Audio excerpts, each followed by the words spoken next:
Hey guys, Coach Kirsten here, and I wanted to send a race report and course review for the race I did yesterday in South Dakota. It's called the Wildlife Loop.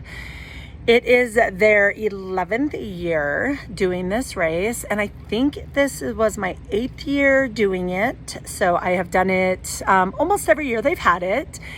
This year, definitely the best weather we've ever had. I think the water was about 69 or 70 degrees and the air was around 50 at the start, and it started getting up into the 70s on the run, and then it started raining and it was pretty much amazing and perfect. So I had a really good race.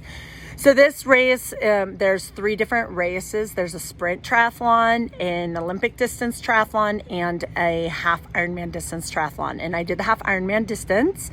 It is it's at Custer State Park. So it's gorgeous, beautiful, super hilly, and one of my favorite all-time races. So I highly, highly recommend you guys check this race out. It is very low key. There's a lot of beginners that do this race. There's a lot of support. The community is really fabulous. The race director is great. And again, really low key. Like the race started at 8 and there are people that didn't get there until like 7:30. So, it's a great beginner race, whatever distance you want to do. One of the girls who did the 70.3, it was her first half Ironman distance. And even though it's a really hard one, there's no cutoff. So she ended up finishing, and it was a great day. So a couple things about this race. If you have never done it or if you've never been to South Dakota, it's right outside at the town of Custer. So there's hotels in Custer. There's lots of camping cabins, lots of places to stay in the area. Also, if you haven't been in this area, it's really close to Mount Rushmore and Crazy Horse and a lot of really cool things in South Dakota. So it's a great place to bring the whole family.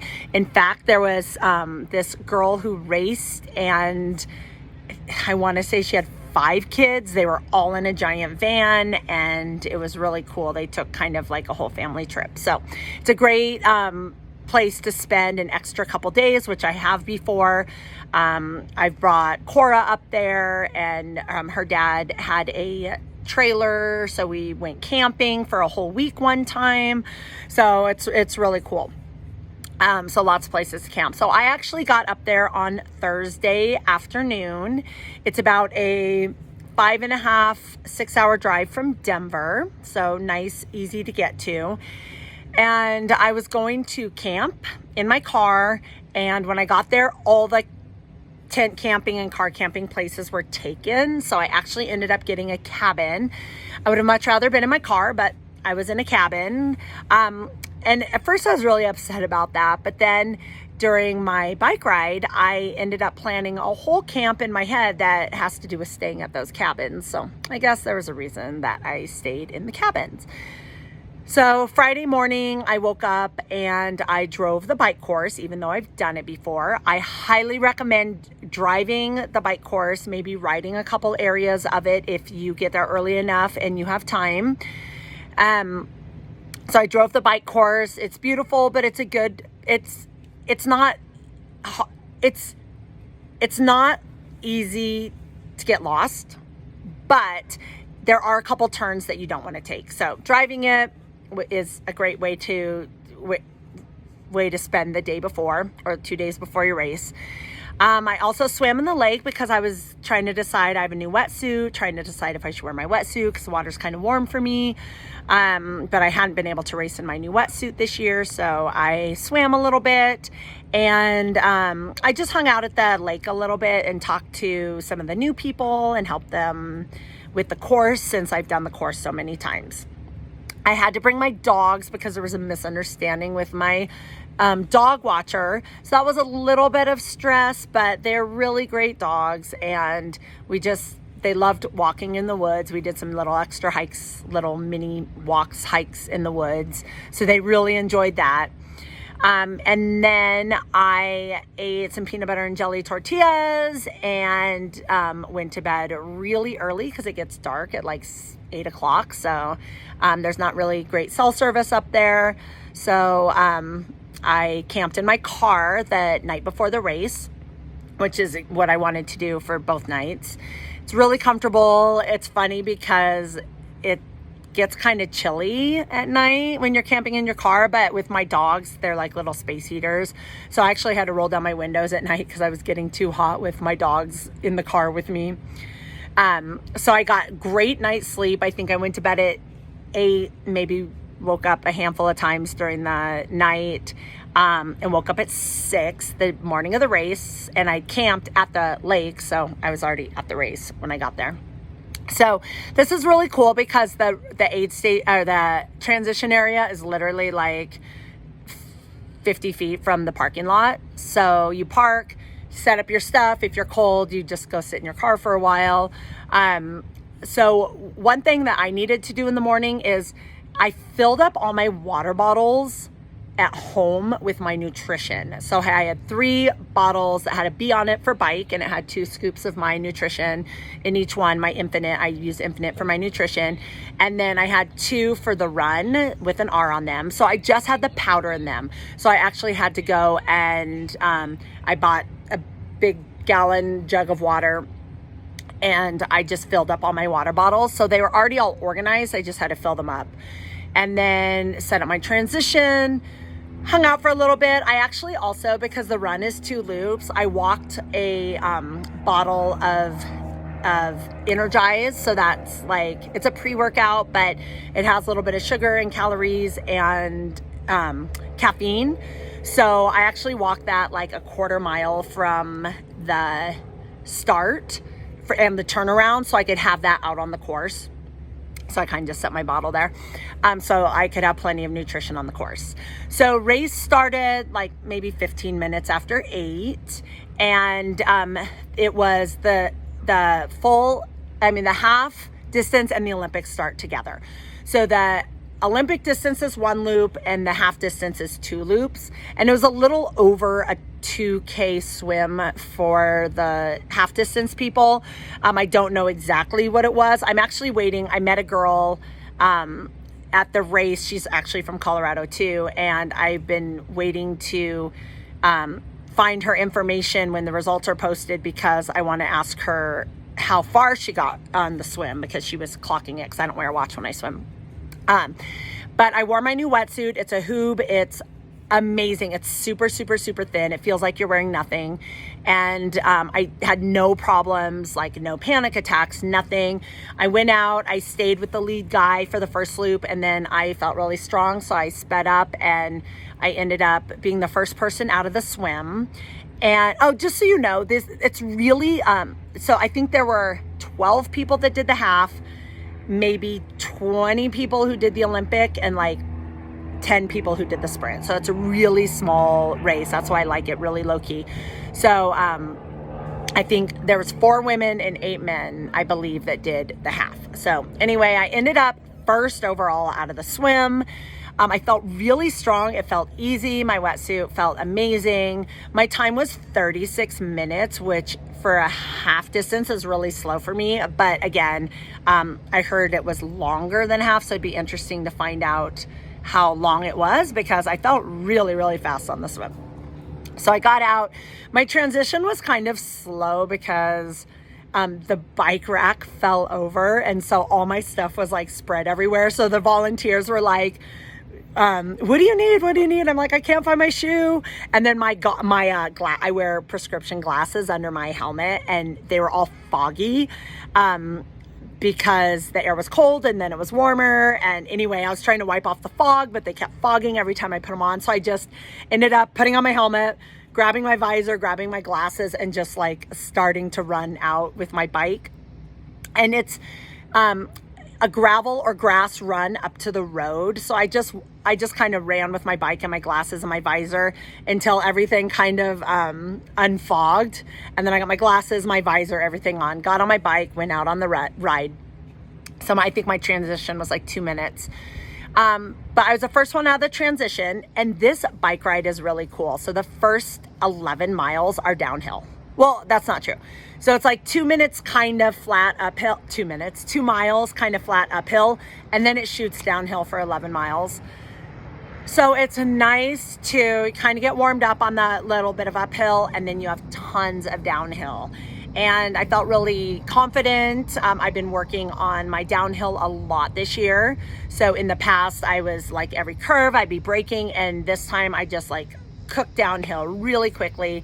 One guy passed me on the downhill, which the guy who was right behind me on the swim, I'm like, let him go. And so by the bottom of the downhill, I felt really good, really strong. And then it turns onto Iron Mountain Road. So Iron Mountain Road has, I like to keep track of climbs, because since I don't have any sort of bike computer or watch or anything when I'm racing, I don't know like the distance. It's about 5 miles through Iron Mountain Road. And I count it as 10 climbs. And some of the climbs are short and steep, and some of the climbs are a little more gradual. They're all just a couple minutes, and then a little bit of downhill or flattens out. So 10 climbs, I just count how many times do I have to get out of the saddle, how many times do I have to shift into my small gear, and it's 10. So 10 small, short, some steep, some not as steep climbs.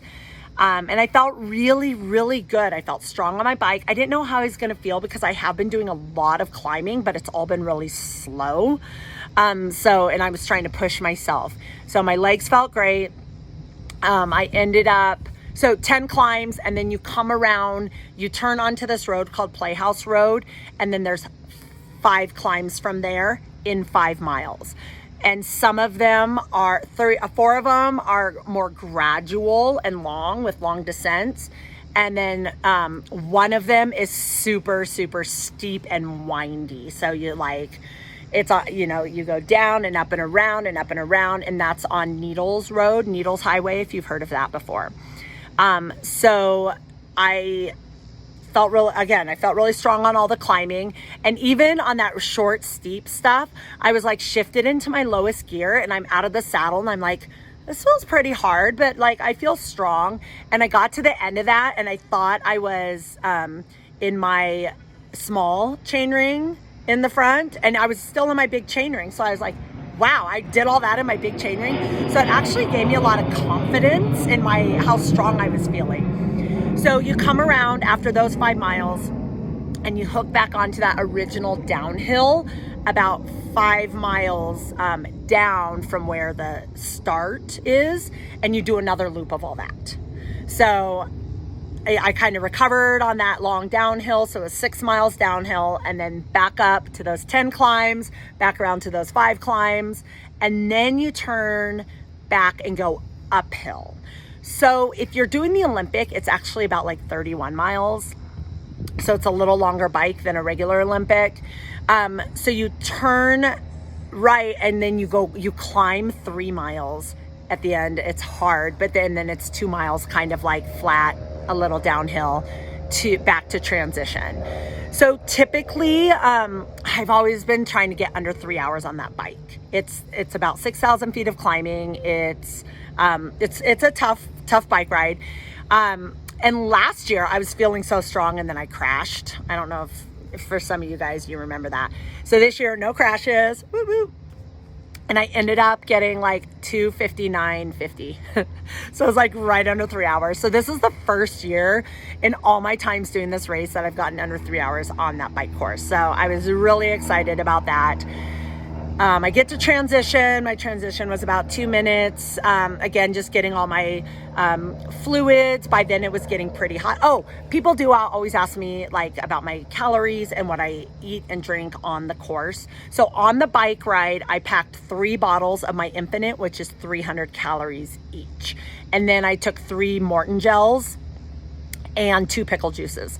So it ended up being 1,200 calories on the bike. And then my pickle juices, I took them at the halfway, and then right before that big final climb up to transition, because I did feel kind of crampy a little bit, and pickle juice helps with cramping, but it also helps me like settle my stomach. So the Infinite stuff and the gels, it has a lot of like sugar and caffeine, and my stomach gets kind of all jacked up. So the pickle juice kind of cuts that, as well as helps with muscle cramping. So that's what I took on the bike.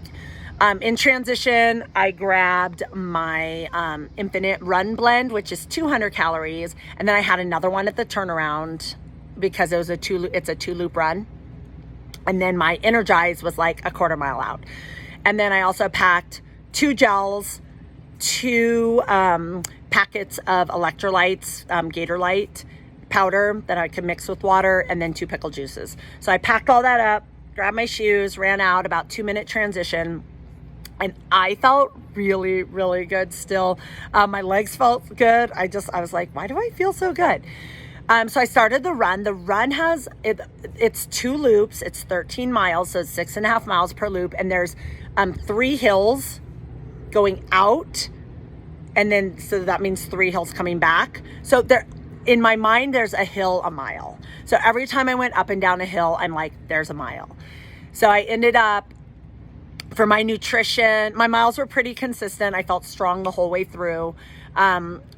It started getting hot around the halfway point, and then it started raining, which was pretty amazing. So I never got really too hot. The rain was perfect. A breeze came in, which felt really good.